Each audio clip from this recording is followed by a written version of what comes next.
Salut les amis de santé, humour et diversion parfaite. 10 parties du corps que vous ne lavez pas assez.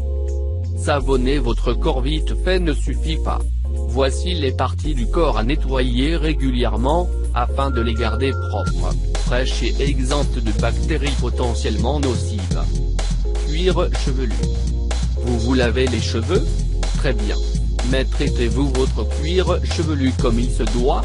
Bien qu'il ne soit pas nécessaire de se laver les cheveux tous les jours, le cuir chevelu est une partie du corps qu'il est important de frotter et de masser quotidiennement pour éviter l'accumulation de cellules mortes dont les acariens et les bactéries se régalent, conseille le Dr Robert Glaté, professeur adjoint de médecine d'urgence à New York. Masser votre cuir chevelu tous les jours avec de l'eau chaude augmente le flux sanguin et aide à éliminer les cellules mortes qui peuvent causer des pellicules, mais aussi un cuir chevelu qui démange, rouge et floconneux, dit-il. Dos. Se mouiller le dos quand on est sous la douche ne suffit pas.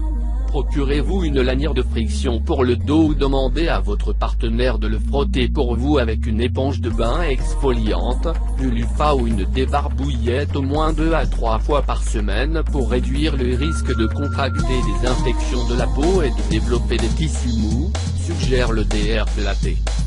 Sous les ongles. Vous savez qu'il faut se laver les mains après avoir été aux toilettes, éternuer, toucher de la viande crue, et ainsi de suite, mais si vous ne frottez pas sous vos ongles, vous ne faites que la moitié du travail. Les bactéries fécales peuvent s'installer dans cette zone et la coloniser, dit le Dr Glaté. Il suggère de tremper un coton-tige dans de l'eau chaude savonneuse et de le glisser sous vos ongles pour éliminer en douceur bactéries et débris. Le fait de garder les ongles courts peut aussi aider à prévenir la prolifération des bactéries. Arrière des oreilles. Votre mère avait raison sur ce point. Cette zone chaude et en repli est pleine de glandes sébacées qui sécrètent du sébum, dit le Dr Glaté. Le sébum offre une cachette idéale aux bactéries du staphylocoque doré et à la teigne des cheveux et du corps. S'il n'est pas nettoyé quotidiennement, ce sébum peut générer une odeur de moisi. Mieux vaut se laver derrière les oreilles tous les jours. Le dessous et les côtés des pieds. Beaucoup de gens pensent que les pieds se nettoient sous la douche à cause du savon et de l'eau qui glisse le long du corps, mais ce n'est pas le cas, dit la dermatologue Sonia Batra. Il est important non seulement de se laver les pieds, mais aussi de les frotter avec une pierre ponce tous les jours, dit le Dr Glaté. Le staphylocoque doré et le champignon qui cause le pied d'athlète sont courants dans ces régions, surtout si vous transpirez beaucoup, et encore plus si vous ne portez pas de chaussettes, ou simplement des sandales ou des tongs, dit-il. Lavez-vous entre les orteils avec du savon doux tous les jours, puis séchez vigoureusement. Nombril. Le nombril est chaud, plein de recoins et de plis, ce qui en fait une cachette idéale pour les bactéries, explique le Dr Glaté. Nettoyez le vôtre tous les jours avec un coton-tige imbibé d'eau chaude savonneuse ou d'alcool. Si votre nombril est percé, il est encore plus important de le laver régulièrement pour prévenir les infections. Langue.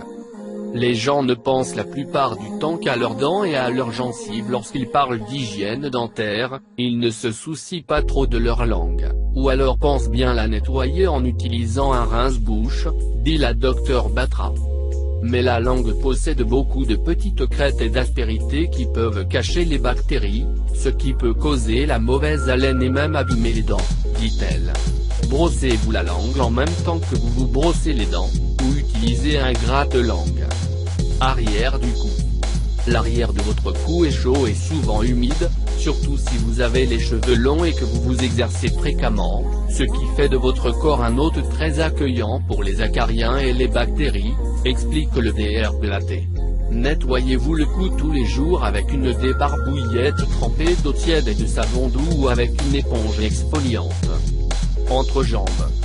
Prenez soin de vos parties intimes, elles ont tendance à se réchauffer et sont pleines de plis et de replis, de sorte qu'elles peuvent héberger des bactéries nocives avec leur lot de poils incarnés, d'odeurs nauséabondes et d'infections. Utilisez toujours un savon doux parce que la peau autour de vos parties génitales peut être très sensible, conseille le Dr Glaté, et servez-vous d'un gant de toilette pour un nettoyage plus complet et plus efficace. Nettoyer cette zone une fois par jour devrait suffire, mais si vous faites de l'exercice, prenez une douche immédiatement après pour empêcher la transpiration de sécher, ce qui peut causer de l'irritation, dit-il. Coude et plis du coude.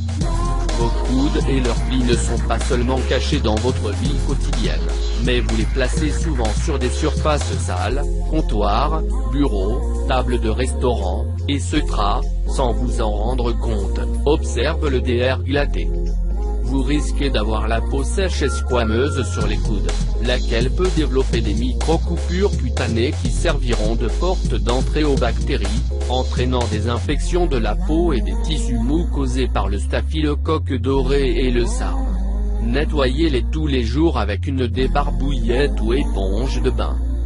Merci d'avoir regardé cette vidéo et n'oublie pas de les partager.